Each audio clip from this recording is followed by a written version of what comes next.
Ya. Assalamualaikum warahmatullahi wabarakatuh. Waalaikumsalam Waalaikumsalam warahmatullahi warahmatullahi wabarakatuh. Dan selamat siang. Baik, hari ini kita dari kelompok 2 akan berdiskusi. Ya, kita akan membahas materi kita tentang karbon. Dan nantinya hasil diskusi kita pada hari ini akan kita buatkan makalah, kita satukan dalam satu makalah untuk memenuhi tugas kimia material. Nah, baiklah,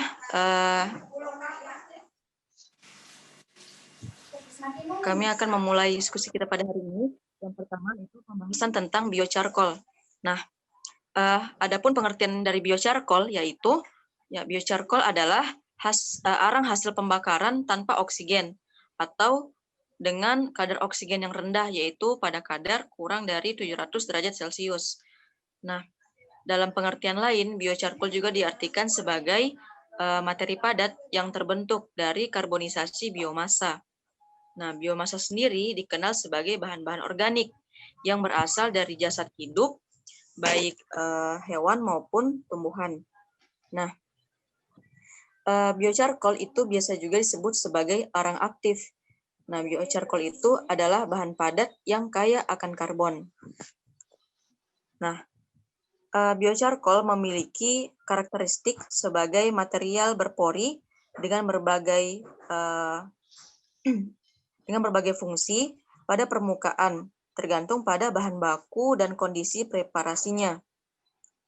Nah, sifat dari biocarcoal itu sendiri yaitu berpori, menjadikannya sebagai bahan yang dapat dimanfaatkan untuk berbagai aplikasi.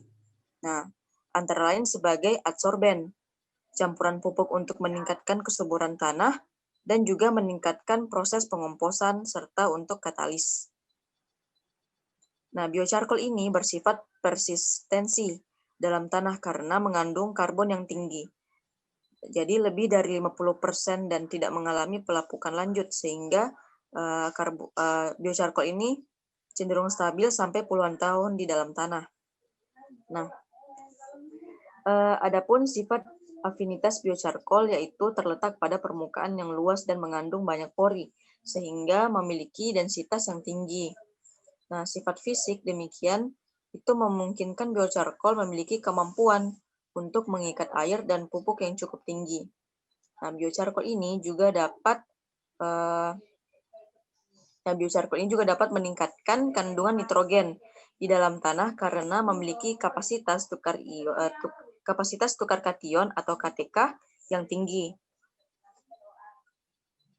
Nah, biocarcoal ini merupakan hasil konservasi dari limbah organik, seperti misalnya tempurung, kelapa, sekam padi, kulit buah kakao, tempurung kelapa sawit, dan sebagainya. Nah, bahan baku limbah organik tersebut dilakukan pembakaran tidak sempurna atau dengan suplai oksigen yang terbatas hingga membentuk biocarcoal. Menurut James, bahwa peristiwa kompleks, jadi pembentukan biocarcoal ini merupakan peristiwa kompleks di mana senyawa organik dalam biomasa dikomposisi melalui pemanasan tanpa kehadiran oksigen. Nah, sehingga yang terlepas hanya bagian volatil meternya, sedangkan karbonnya tetap tinggal di dalamnya. Pembakaran tidak sempurna ini dilakukan dengan alat pembakaran atau pirolisator dengan suhu 250 sampai 350 derajat Celcius, tergantung pada jenis biomasa dan alat pembakaran yang kita gunakan. Nah, selain pirolis tadi, aktivasi juga dapat dilakukan untuk meningkatkan porositas biocarcoal. Kualitas suatu biocarcoal itu banyak dipengaruhi oleh zat ekstraktif yang terkandung dalam biomasa dan temperatur proses biorilis. Nah, selanjutnya materi tentang biocarcoal ini akan dilanjutkan oleh teman saya. Kepada Tri, dipersilahkan. Baik, terima kasih atas kesempatannya. Di sini saya akan melanjutkan materi mengenai biocarcoal. Jadi materi selanjutnya yaitu Fungsi biocarcoal sendiri adalah sebagai pembenah tanah. Biochar bukan pupuk, namun biochar ini dapat digunakan sebagai pendamping pupuk untuk meningkatkan efisiensi pupuk bagi tanaman. Kemudian selanjutnya yaitu hasil karakterisasi biochar memberikan gambaran tentang karakter karbon, sehingga dapat menjadi dasar penggunaan biocarcoal untuk aplikasi tertentu yang sesuai. Karakterisasi biocarcoal dan komposit yang dibentuk biocarcoal dapat dilakukan secara kimia maupun fisika. Biocarcoal sendiri merupakan hasil sintesis yang diaktifasi dengan berbagai aktivator, dioksidasi dengan berbagai oksidator, dimodifikasi dengan berbagai oksida logam, dan 2 macam surfaktan yang berbeda. Produk sintesis digunakan sebagai adsorban senyawa organik dan juga anion. Selanjutnya yaitu manfaat dari biocarcoal adalah yang pertama meningkatkan kemampuan tanah menyimpan air, yang kedua meningkatkan kemampuan tanah untuk menyimpan hara, yang ketiga memperbaiki kegemburan tanah, yang keempat mengurangi penguapan air dari tanah, yang kelima menciptakan habitat yang baik untuk mikroorganisme simbiotik, yang keenam menekankan perkembangan penyakit tanaman tertentu. Selanjutnya yaitu contoh aktivasi biocarcoal dari kayu Macaranga gigantea menggunakan ZnCl2 atau zinc klorida. Nah, aktivasi ini sendiri dilakukan untuk mengetahui karakteristik dari biocarcoal sebelum dan sesudah aktivasi. Tahap yang dilakukan yaitu meliputi preparasi biocarcoal dan aktivasi menggunakan ZnCl2 atau zinc klorida, yang selanjutnya dikarakterisasi menggunakan TGA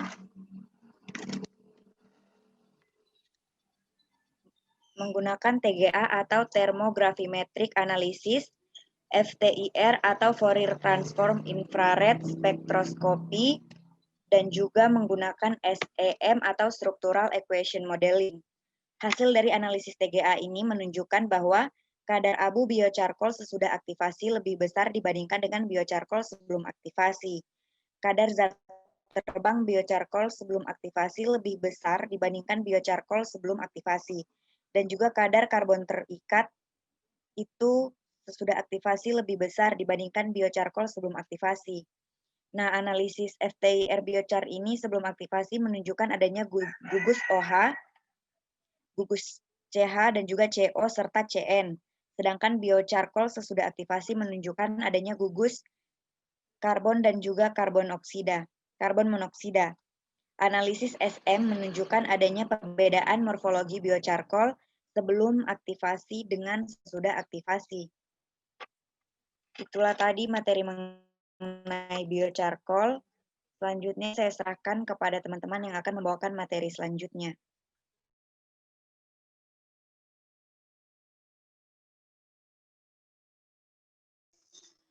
Untuk materi selanjutnya yaitu karbon aktif. Karbon aktif atau sering juga disebut sebagai arak aktif, karbon yang memiliki luas permukaan yang sangat besar. Karbon aktif ini adalah karbon padat yang memiliki luas permukaan yang cukup tinggi, berkisar antara 100 sampai dengan 200 meter per gram. Bahkan ada peneliti yang mengklaim luas permukaan karbon aktif ini memiliki luas permukaan melebihi 3.000 meter per gram. Hal ini dikarenakan zat ini memiliki luas permukaan yang sangat kompleks, yang berkisar dari ukuran mikro di bawah 20 angstrom, ukuran meso antara 20 sampai 50 angstrom, dan ukuran makro yang melebihi 500 angstrom. Sehingga luas permukaan di sini dimaksudkan luas permukaan internal yang diakibatkan oleh adanya pori-pori yang berukuran sangat kecil. Karena memiliki luas permukaan yang sangat besar, maka karbon aktif ini sangat cocok digunakan untuk aplikasi yang membutuhkan luas kontak yang sangat besar pada bidang absorpsi, seperti contohnya yang banyak dikenal dengan sebutan norit, yang digunakan untuk mengatasi gangguan pencernaan. Prinsip kerjanya ini, ketika masuk ke dalam perut, dia akan menyerap bahan-bahan racun dan berbahaya yang mengganggu sistem pencernaan, kemudian menyimpannya di permukaan porinya sehingga nanti keluar bersama tinja. Secara umum, karbon aktif ini dibuat dari bahan dasar batu bara dan biomasa. Inti bahan dasar pembuat karbon aktif ini harus mengandung unsur karbon yang besar.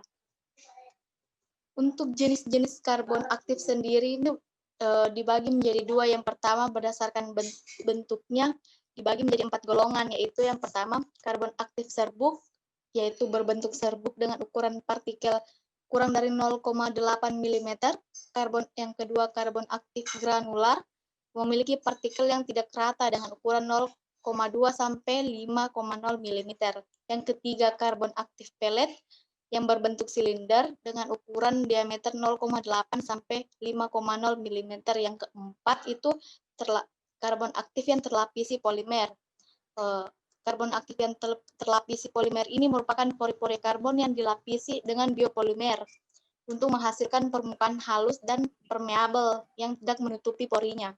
Kemudian, berdasarkan fungsinya, karbon aktif ini dibagi menjadi dua, yaitu pertama, karbon aktif sebagai pemucat. Karbon aktif ini biasanya berbentuk powder atau bubuk yang sangat halus dengan diameter porinya yang lebih besar. Karbon aktif ini dibuat dari serbuk gergaji, ampas pembuatan kertas atau bahan baku yang mempunyai densitas kecil dan memiliki struktur yang lemah. Selanjutnya yang kedua, karbon aktif sebagai penyerap uap. Nah, karbon aktif sebagai penyerap uap ini berbentuk granular atau pelet yang sangat keras dengan diameter pori yang lebih kecil. Karbon ini penyerap uang, berfungsi untuk memperoleh kembali pelarut. Nah, karbon aktif jenis ini dibuat dari templing kelapa, tulang, batu bata, dan bahan baku yang mempunyai struktur yang keras. Tapi sudah kita pijat. Mengenai karbon aktif, saya serahkan kepada teman saya, Puswa. Yang selanjutnya, kegunaan karbon aktif. Kegunaan karbon aktif dalam industri dapat berupa pemurnian gas, katalisator, sebagai penyaring dan penghilang bau pada industri obat dan makanan, penyaringan air, pengolah air sebagai pelarut yang dapat digunakan kembali, dan penyimpan energi. Seperti disebutkan sebelumnya, karbon aktif adalah adsorben yang multifungsi. Yang selanjutnya itu struktur fisik dan struktur kimia karbon aktif. Karbon aktif disusun oleh atom-atom karbon yang terikat secara kovalen dalam suatu kisi yang heksagonal. Hal tersebut sudah dibuktikan dalam penelitian menggunakan sinar X yang menunjukkan adanya bentuk-bentuk kristalin yang sangat kecil dengan struktur grafit seperti yang selanjutnya, daerah kristalin memiliki ketebalan 0,7 sampai 1,1 nanometer, jauh lebih kecil dari grafit. Hal ini menunjukkan adanya 3 atau 4 lapisan atom karbon dengan kurang lebih terisi 20 sampai 30 heksagon di tiap lapisannya. Yang selanjutnya itu grafit.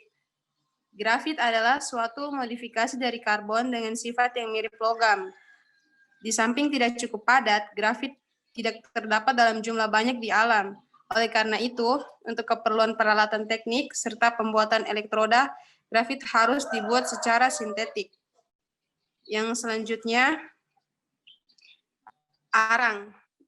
Arang merupakan residu hitam berbentuk padatan berpori yang mengandung 85-95% karbon, dihasilkan dengan menghilangkan kandungan air dan komponen volatil dari bahan-bahan yang mengandung karbon melalui pemanasan pada suhu tinggi.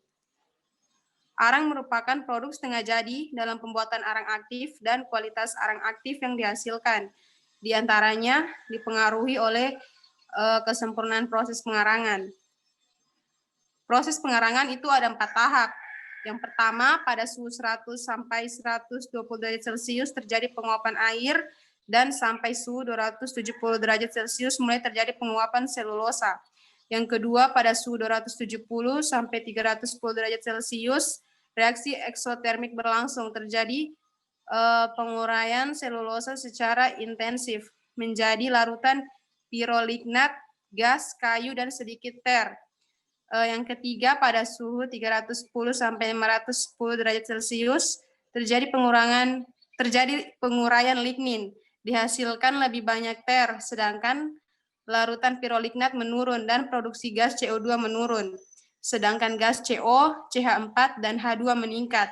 Dan yang terakhir, pada suhu 500 sampai 1000 derajat Celcius merupakan tahap pemurnian arang, atau peningkatan kadar karbon. Yang selanjutnya, arang aktif. Arang aktif merupakan senyawa karbon amorf yang dapat dihasilkan dari bahan-bahan yang mengandung karbon atau dari arang yang diperlakukan dengan cara khusus untuk mendapatkan permukaan yang lebih luas. Metode aktivasi yang umum digunakan dalam pembuatan arang aktif yaitu yang pertama, aktivasi kimia, yaitu proses pemutusan rantai karbon dari senyawa organik dengan pemakaian bahan-bahan kimia. Dan yang kedua, aktivasi fisika, yaitu proses pemutusan rantai karbon dari senyawa organik dengan panas, uap, dan CO2. Yang selanjutnya, daya serap arang aktif. Daya serap adalah peristiwa terjadinya perubahan kepekatan dari molekul, ion, atau atom antar permukaan dalam dua fasa.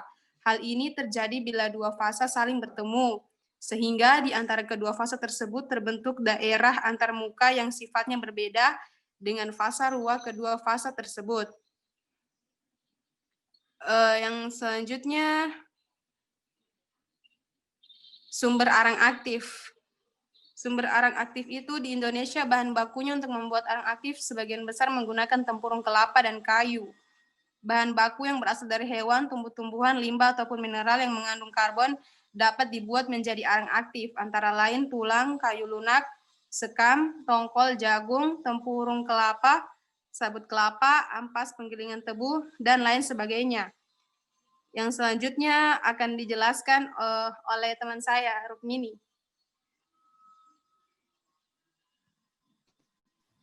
Ya, terima kasih atas kesempatannya.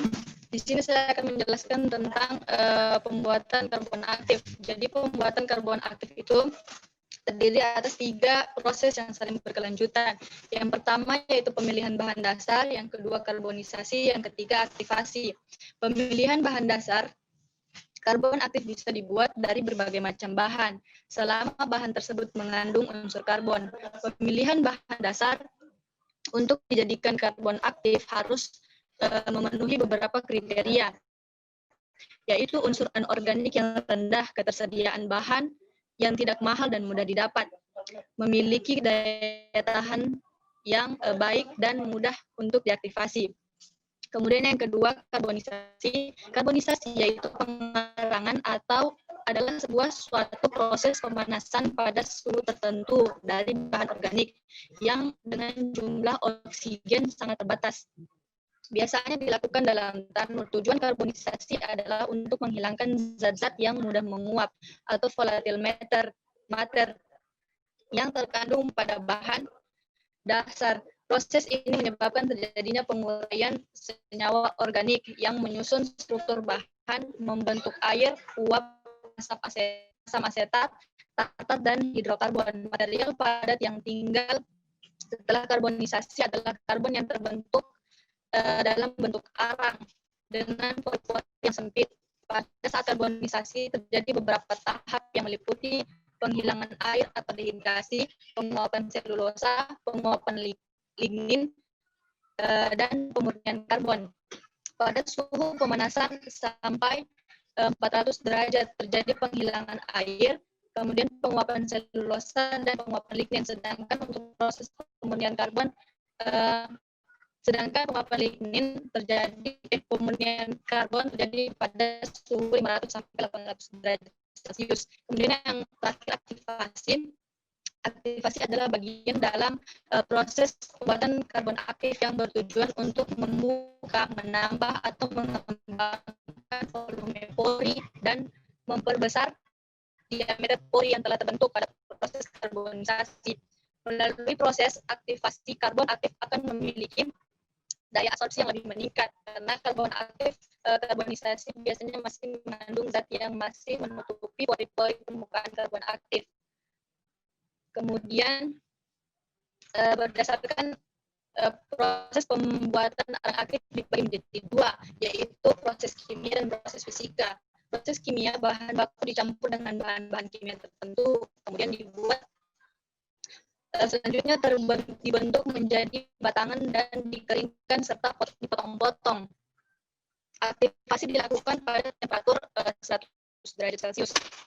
Kemudian arang aktif yang dihasilkan dicuci dengan air, selanjutnya dikeringkan pada temperatur 300 derajat Celcius dengan proses kimia. Bahan baku yang dapat dikarbonisasi terlebih dahulu, kemudian dicampur dengan bahan-bahan kimia lain. Kemudian yang kedua adalah proses fisika. Bahan baku terlebih dahulu dibuat arang. Selanjutnya arang tersebut digiling, diayak untuk selanjutnya diaktifasi dengan cara pemanasan pada temperatur 1000 derajat Celcius dan disertai dengan pengaliran uap. Kemudian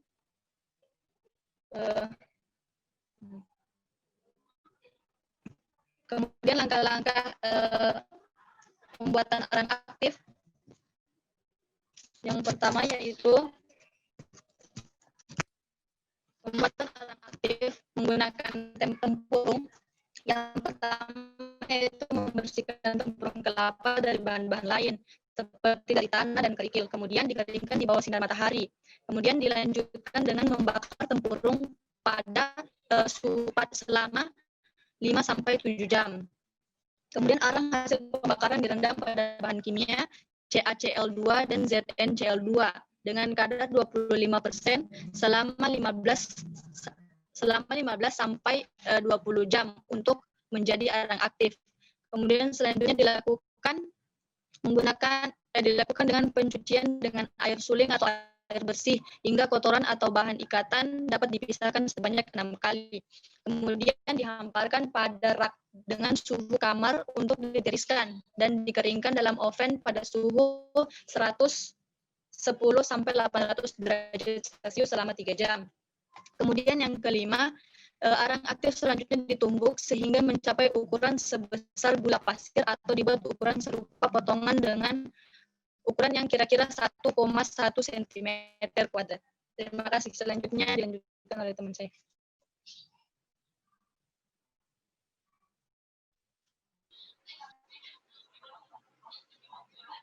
Baik, selanjutnya yaitu adsorpsi.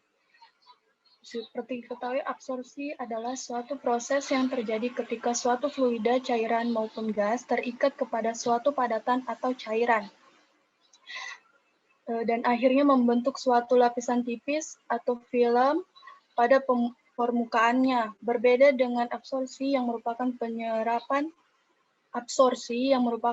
penyerapan fluida oleh fluida lainnya membentuk suatu larutan. Absorpsi secara umum adalah proses penggumpalan substansi terlarut yang ada dalam larutan oleh permukaan zat atau benda penyerap, di mana terjadi suatu ikatan kimia fisika antara substansi dengan penyerapnya. Pada adsorpsi ada yang disebut dengan adsorben dan adsorbat. Adsorben adalah zat penyerap dan adsorbat adalah zat yang diserap. Adsorben merupakan zat padat yang dapat menyerap komponen tertentu dari suatu fase fluida. Adsorben biasanya menggunakan bahan-bahan yang memiliki pori-pori sehingga pada absorpsi terjadi di pori-pori atau pada letak-letak tertentu di dalam partikel tersebut. Pada umumnya pori-pori yang terdapat di adsorben biasanya sangat kecil sehingga luas permukaan dalam menjadi lebih besar daripada permukaan luar.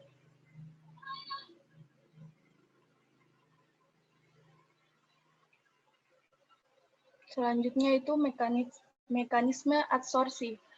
Proses adsorpsi dapat berlangsung jika padatan atau molekul gas atau cair dikontakkan dengan molekul adsorbat, sehingga di dalamnya terjadi gaya kohesif atau gaya hidrostatik dan gaya ikatan hidrogen yang bekerja di antara molekul seluruh material. Gaya-gaya yang dapat seimbang menyebabkan perubahan-perubahan konsentrasi molekul pada intraphase solid atau fluida. Molekul fluida yang diserap tetapi tidak terakumulasi atau melekat ke permukaan adsorben disebut adsorptif, sedangkan yang terakumulasi atau melekat disebut adsorbat. Proses adsorpsi menunjukkan di mana molekul akan meninggalkan larutan dan menempel pada permukaan zat adsorben akibat reaksi kimia dan fisika. Proses 5 adsorpsi tergantung pada sifat zat padat yang mengadsorpsi sifat antar molekul yang diserap, konsentrasi, temperatur, dan lain-lain. Selanjutnya itu akan dilanjutkan oleh teman saya, Raiwindari. Ya, oke, baik. Jadi di sini saya akan menjelaskan jenis-jenis adsorpsi. Jadi berdasarkan kekuatan dalam berinteraksi, adsorpsi itu dapat dibagi menjadi dua, yaitu adsorpsi fisika dan adsorpsi kimia. Nah, adsorpsi fisika terjadi bila gaya intermolekul lebih besar dari gaya tarik antar molekul atau gaya tarik menarik yang relatif lemah antara adsorbat dengan permukaan adsorben. Nah, gaya ini disebut gaya van der Waals, sehingga adsorbel dapat bergerak dari satu bagian permukaan ke bagian permukaan lainnya dari adsorben. Nah, gaya antar molekul adalah gaya tarik antar molekul-molekul fluida dengan permukaan padat. Sedangkan gaya intermolekul adalah gaya tarik antar molekul-molekul fluida itu sendiri. Kemudian yang selanjutnya itu adsorpsi kimia. Adsorpsi kimia terjadi karena adanya pertukaran atau pemakaian bersama elektron antara molekul adsorbat dengan permukaan adsorben, sehingga terjadi reaksi kimia. Ikatan yang terbentuk antara adsorbat dengan adsorben adalah ikatan kimia dari ikatan itu lebih kuat daripada adsorpsinya. Nah, adsorpsi fisika dan adsorpsi kimia dibedakan berdasarkan kriteria antara lain. Adsorpsi fisika, entalpi adsorpsinya lebih kecil, biasanya kurang dari 20 kJ per mol. Sedangkan pada adsorpsi kimia, entalpi adsorpsinya besar, biasanya antara 40 sampai 400 kJ per mol. Kemudian pada adsorpsi fisika itu terjadi adsorpsi multi layer. Sedangkan pada adsorpsi kimia yaitu terjadi kebanyakan monolayer. Pada adsorpsi fisika terjadi pada temperatur di bawah titik didih, sedangkan adsorpsi kimia dapat terjadi pada temperatur tinggi.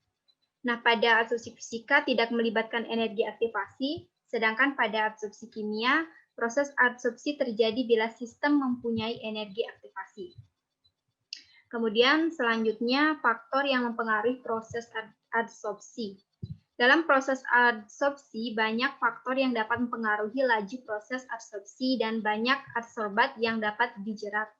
Adapun faktor-faktor yang mempengaruhi proses adsorpsi sebagai berikut. Yang pertama yaitu agitasi. Agitasi adalah keadaan golak atau biasa disebut dengan turbulent. Laju proses adsorpsi dikendalikan oleh difusi, lapisan, dan adsorpsi pori, tergantung pada keadaan larutan, tenang atau bergolak. Kemudian selanjutnya yaitu karakteristik adsorben. Nah, karakteristik adsorben yang mempengaruhi laju adsorpsi adalah ukuran dan luas permukaan partikel. Semakin kecil adsorben, maka laju adsorpsi akan semakin cepat. Sementara semakin luas permukaan adsorben, maka jumlah partikel adsorbat yang diserap akan semakin banyak. Kemudian selanjutnya yaitu kelarutan adsorbat.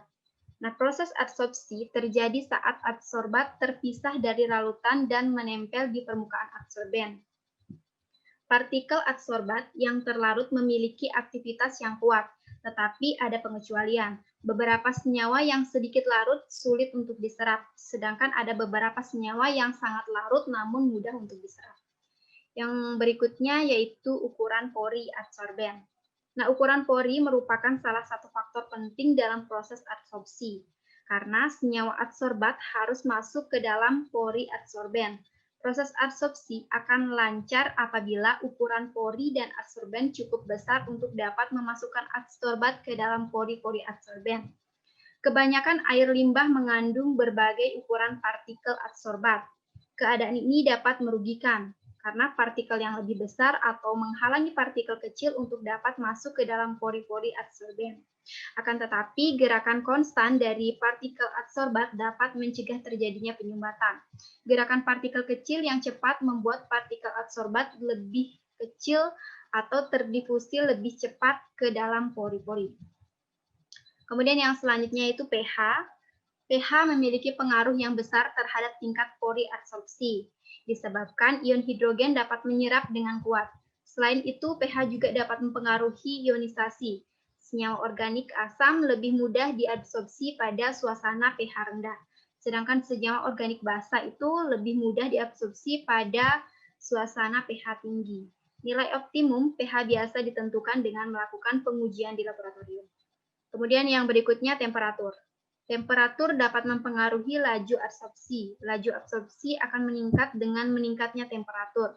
Begitu pula sebaliknya, proses absorpsi merupakan proses eksotermik. Maka derajat absorpsi akan meningkat saat temperatur rendah dan turun pada temperatur tinggi. Nah, yang kemudian berikutnya yaitu waktu kontak. Jadi waktu kontak mempengaruhi banyak adsorban yang terserap, disebabkan perbedaan kemampuan adsorben dalam menyerap adsorbat berbeda-beda. Setelah waktu itu, jumlah adsorbat yang terserap tidak signifikan berubah terhadap waktu. Kemudian metode absorpsi. Metode absorpsi dapat dilakukan dengan dua cara, yaitu statis dan dinamis. Nah, cara statis itu yaitu memasukkan larutan dengan komponen yang diinginkan ke dalam wadah berisi adsorben, selanjutnya diaduk dalam waktu tertentu, kemudian dipisahkan dengan cara penyaringan atau dekantasi. Komponen yang telah terikat pada adsorben dilepaskan kembali dengan melarutkan adsorben dan pelarut tertentu dan volumenya lebih kecil dari volume larutan mula-mula. Sedangkan cara dinamis yaitu memasukkan larutan dengan komponen yang diinginkan ke dalam wadah berisi adsorben. Selanjutnya komponen yang telah diserap dipasang kembali dengan mengalirkan pelarut sesuai dengan volume yang lebih kecil. Nah, demikian materi dari adsorpsi. Mungkin sudah selesai. Saya kembalikan kepada Baik, terima kasih kepada Saudari Rai dan juga teman-teman kelompok 2 yang sudah sama-sama menjelaskan materi tentang karbon ini, mulai dari materi biocarcoal hingga materi absorpsi. Nah, karena waktu belumnya kita yang terbatas, mungkin diskusi kita cukup sampai di pemaparan materi ini saja. Adapun untuk misalnya jika teman-teman ada yang ingin tanya jawab atau ingin menambahkan, nanti kita lanjutkan di grup WA kelompok 2 material. Baik, itu saja. Terima kasih. Assalamualaikum warahmatullahi wabarakatuh dan selamat siang. Waalaikumsalam warahmatullahi wabarakatuh.